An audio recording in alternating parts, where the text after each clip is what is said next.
Hey, Weeb. Yes. What are you doing? Frolicking. Why? Because it's my lawn and I can do that. I do what I want. I'm American. Don't you think that outfit is a little culturally appropriating? What about it? That fez? And? It's a little too Indian. Better? Well, let's talk about the hawk feather and the It's a turkey poncho feather. that you're wearing. Excuse you. Well, they're both very Native American inducing. And I don't think that you have any Cherokee in your blood. You don't know that. How about that parasail? What about it? I'll let it slide just because you have that European culture. Fine. But that robe, What? it's just a little too Asian cultured. Better? What about that necklace you're wearing? What about it? Well, the last I checked, that's a little too African for my style.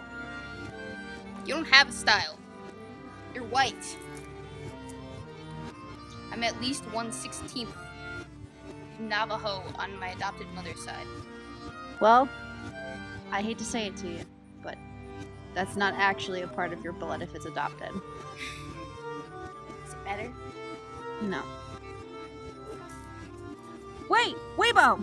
What? What about that Egyptian silk that you're wearing? It was from my grandmother. Still, you are not Egyptian. You don't know that? Do I, though?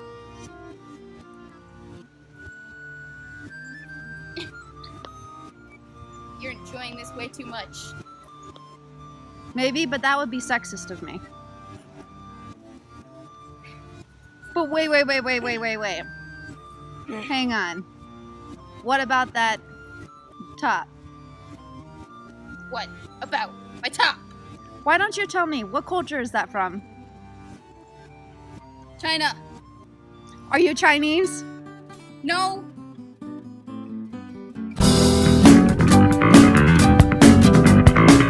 It's that time of year again, folks, where the age-old conversation about whether or not it's acceptable for a person of one skin color or gender or creed or what have you to wear a specific set of attire or hairstyle or jewelry. No, we're not diving into the Holocaust where people were forced to wear symbols that symbolized what brand of undesirable they were to the Nazis. No, we're not talking about the oppressive regimes of ISIS and their insistence that women wear the hijab.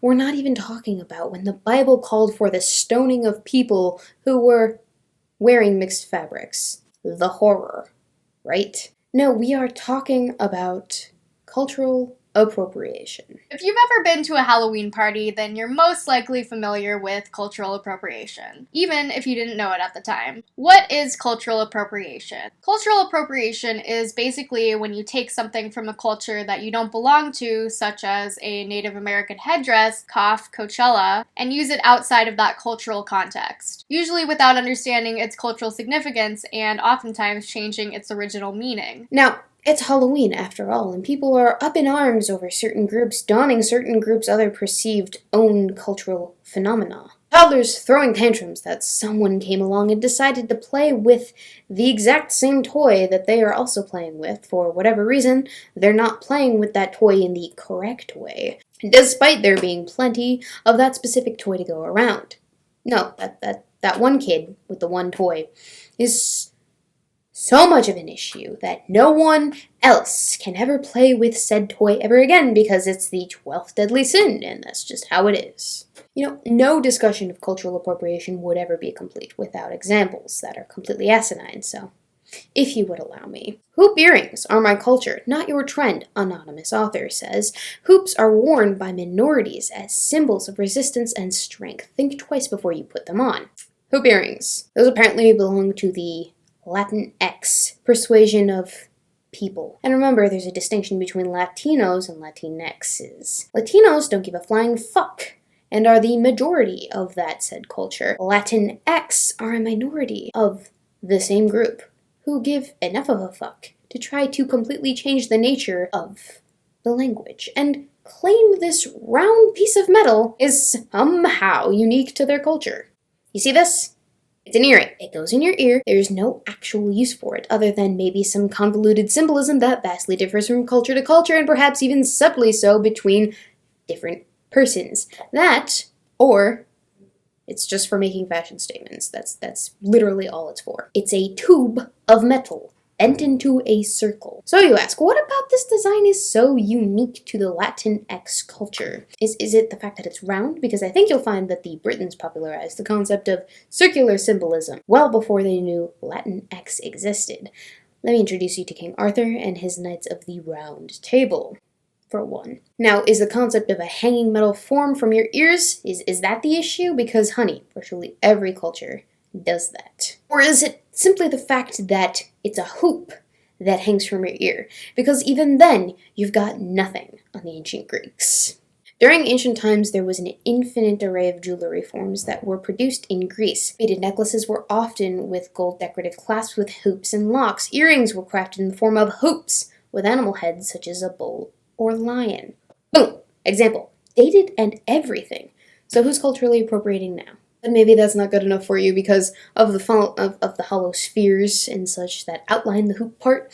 Well, never fear. Weeb is here to utterly destroy your faulty preconceived notion that your culture owns the concept of a round metal ear ornament. A fresco depicting an elegantly dressed woman with hoop earrings from Akatori, Thera, Cyclades, Greece, circa 1650-1625 BCE. Boom! An actual depiction from an actual book citation within the description if you feel the need to check, because you don't believe me. The lesson here is simply this: neither you nor your culture own any one simple concept. If overlap can exist on the internet and in music, then it can most certainly, and I say this with emphasis, certainly, exist cross-culturally in the real world. Now let's redirect our efforts to another worthy cause that news organizations should most definitely spend time covering rather than something totally boring like North Korea. Two houses, both alike in dignity, in fair NBA where we lay our scene, where cultural appropriation makes basketball unclean. Jeremy Lin's dreads and Kenyon Martin's Chinese tattoo are a false equivalency. Who would have thunk it? They had an honest discussion about race, but the reality is one offense carries more weight than the other. You know how everyone has hair, much like in the previous incident where everyone had ears as well? Well, apparently, we come across this issue of, depending on where your early ancestors decided to settle down after long migration periods, the style of such and such is off limits to certain others because that makes absolute sense, right? Right. You know, a thought just occurred to me.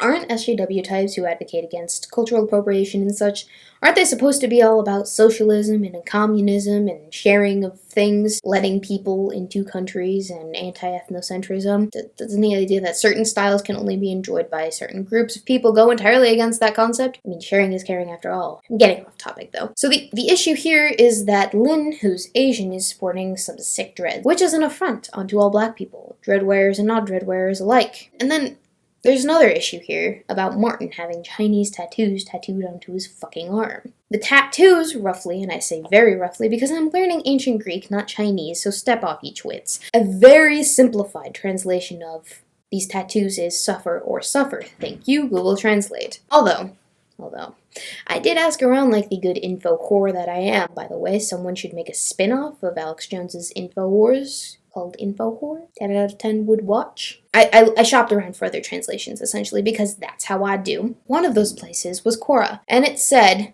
that the tattoos meant worry about gains before acquiring, about losses once acquired. Another on Reddit said it translated to indecisive. Bing Translator told me that it was swayed. And yet another translator, Yandex Translator, told me that it meant hesitation. You get the picture, right? None of those necessarily have the best connotations. I am 99% sure that Martin has absolutely no idea what his tattoos actually mean, because I don't even know what they mean. And I even asked my friend, who is studying the frickin' language the floor above me, and she said that it's an idiom that translates to, you are easily swayed by gains and losses. The lesson here is obviously, why would we worry about shaming people who culturally appropriate when stuff like this happens to people who don't understand what they're sporting, in a sense? Why waste your breath when the incident in question is already delivering some cosmic justice? But that's beside the point. We were talking about dreadlocks, weren't we? Because that's the issue that matters according to the article. Dreadlocks. This is bad, people. You can't just have dreads unless you're black. Apparently, they're a black hairstyle. According to the HuffPo article, of course. Quote, but borrowing a cultural marker like dreadlocks, which embody both joy and struggle unique to the black community, is not the same as having a Chinese tattoo. And HuffPo is absolutely right, but not for the reasons that they think. Because while the Chinese language is definitely unique to the Chinese culture, dreadlocks are not unique to black culture or black community itself. Let's not kid ourselves here. It's disingenuous to even say black culture or black community because there is no one community that encompasses all black people. They are not a monolith. I mean, even in Africa, for example, and I am sorry if I butcher the pronunciation, but Zulu, Xhosa, Pedi, Sotho, Swana, Songa, Swati, Swazi, Verda, and Debele? Those are just 9 recognized languages of the various South African tribes, which, I can assure you, are not a monolith, as evident by the language differences. But back to the dreadlocks. I said dreadlocks aren't unique to black culture because it's true. I'm sorry to burst your bubble, kids, but no. I'm not even talking about the Greeks, which I have another book reference for you, too. Archaeologist Christos Dokoumas discovered the Akatori wrote, even though the character of the wall paintings from Thera is Minoan, the boxing children with dreadlocks and ochre-colored naked fishermen proudly displaying their abundant hauls of blue and yellow fish. Figure 2.1b, 2 Minoan boys with distinctive hairstyles, boxing fresco from West House, Thera, Santori, circa 1600 to 1500 BCE. That is before Common Era. I should have been an archaeologist. Now, you must be asking, who the fuck are the Minoans? And, well, I'll tell you, because I'm used to doing all of the fucking legwork the types of people claiming cultural appropriation should be doing before making such bombastic claims. The Minoans were a civilization prominent during the Bronze Age located on the island of Crete, circa 2000 BCE, until about 1500 BCE, and guess what? They made significant contributions to Western civilization as it is known today. But you ask, where were they located? Where the fuck is Crete? Weeb? Is it in Africa? Is it part of black culture? No. There it is, right there between Greece and Egypt, smack dab in the middle of the Mediterranean Sea. But Weeb, you say, because you still doubt me, and your knowledge of cultures, the world, and history is stark and lacking. That's too close to Africa. Well, never fear your troubled minds, because I have just the example of another culture sporting dreads. We're going to tackle the pesky distance argument, while also taking on the argument that the HuffPo uses, using it against their own logic. But the act of putting on and taking off dreadlocks, which are related to the systemic economic and social oppression of a racial group, demonstrates a great level of disregard. Thank you, HuffPo. And now, allow me to introduce you to Chief Poundmaker of the Cree, who lived from 1842 to 1886. Observe his hair.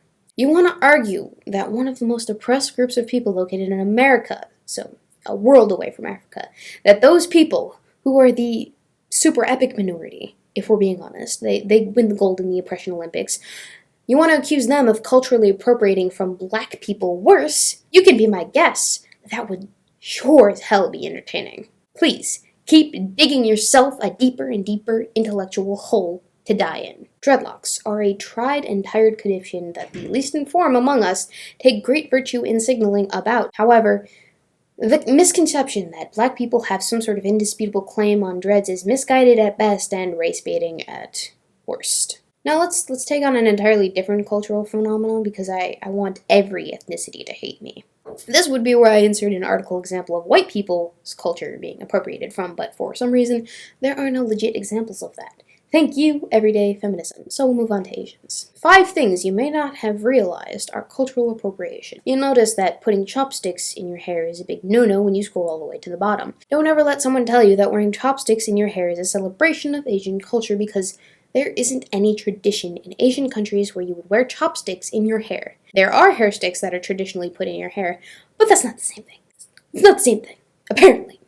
And in this list, they happen to link to an example of such an atrocity, where Emma Roberts at the Met Gala wore not chopsticks, but hair sticks in her hair, which despite the fact that they're not the same thing, they actually are the same thing, huh? Right? Hello, Giggle? Yeah? Is that what you're telling me? So if you put hair sticks in your hair, you are, and you're the wrong ethnicity, you are literally Hitler. You absolute devil, how dare you. I mean, Asians own and have always owned the concept of putting sticks in their hair, right? It's something unique to their culture. Wrapping a long, straight object in your hair on your head is specifically regulated to this culture, which, by the way, if we're being particularly liberal with the definition of what it means to be Asian, it's someone who lives in the continent of Asia. That's something like 60% of the world's population right there. But by gosh diddly, they're a minority. They're a minority, and us nasty white people are oppressing and appropriating culture from them. But back to my point. So putting sticks in your hair is a concept regulated to Asian cultures. Have I gotten that right? Portrait panel of a woman named Demos portraying a hairpin from Hawara, circa 80 to 180. And where's Hawara, you ask? Well, it's an archaeological site of ancient Egypt, south of Crocodilopolis. But I have so much more. Hairdresser Henut using a hairpin to style the hair of Queen Neferu from Der el-Bahari, circa 2000 BC. Again, Egyptian, but Weeb do say there are only a single hair stick in their hairs. That doesn't count. Oh, you got me, except that you don't. It's a numbers issue, is it? Never fear. Part of a fragmentary orbis of plaited hair set with 62 bronze pins from Gorob, circa 180. Where is Gorob, you ask? Because you haven't fucking learned that it's not in Asia? Egypt, again. Southern Fayum region of Egypt, to be specific. I don't even know if I said that right, but you get the point. But maybe that's not white enough for you. It is Africa after all, because African people are all a monolith, apparently. It's okay. I have examples. Yet beyond the realm of everyday, the hairpin became a weapon with which two of the most famous women of Antiquity were able to make spectacular political points as the Roman Republic imploded amidst state-sponsored murder and proscription. Instigated by Octavia and Mark Antony, the assassination of the orator Cicero in 42 BC was followed by Antony's demand that the dead man's head should be hung from the speaker's platform in the Forum in Rome, in revenge for the repeated accusations Cicero had made against Antony and his third wife, Fulvia. But even before the head was removed, Fulvia set it on her knees, opened the mouth, and pulled out the tongue, which she pierced with the pins that she used for her hair. And I could go on and fucking on, debunking various other things that belong to any one specific culture. But I'd be here for years, and you know it. You get the picture. No one culture can truly lay claim to owning a concept. Patents don't even last forever, and those are legally binding. You can't even own an idea for more than 20 years by yourself, or as a corporate entity without renewing said patent. In the age of international connectivity, how do you expect to keep your cultural symbols to yourself? Especially when other members of your culture are selling culturally significant artifacts to people not of their same culture. I can get you telling me that your culture is sacred and shouldn't be disrespected, but when I can cross the border to Mexico and buy a sombrero, when I can walk into my local Asian restaurant run by Asian people and eat with chopsticks, when my grandmother can travel the world 8 separate times and bring back various artifacts like clothes, hair ornaments, bags, hats, hairdresses, you get the picture, anything directly from those countries that she bought from natives of those countries, then you no longer have the high ground. It's over, Anakin! I have the high ground! You underestimate my power! Don't try it! And the funny thing about cultural appropriation is that oftentimes the culture who is claiming they are being appropriated from is overlooking the vast histories of many other cultures with similar or the same phenomena. So, in essence, who's really disrespecting other cultures now? But let's redirect one final time. 'Tis the season to offend the masses. That's what Halloween is all about, isn't it? Dressing up and getting candy and being offended. Absolutely nothing to do with the Gaelic festival that marks the end of the harvest and the beginning of winter months, also known as Samhain. I bet you can't even tell me how they celebrated Samhain when the sun went down. It was bonfires. What was it that you carved for this year's Halloween, aka the bastardization of Samhain? Was it a pumpkin? I bet it was a pumpkin, wasn't it?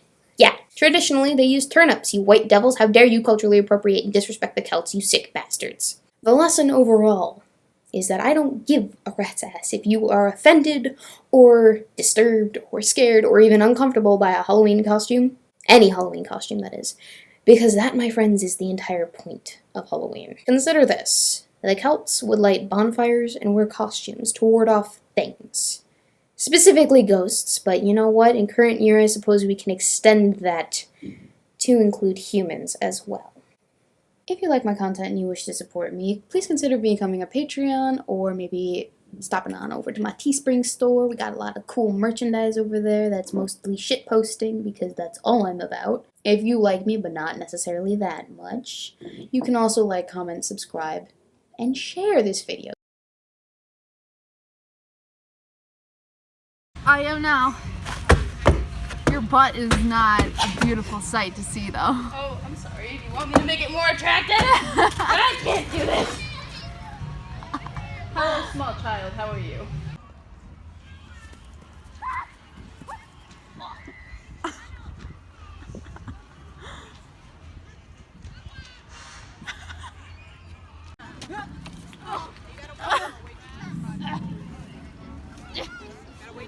My purse.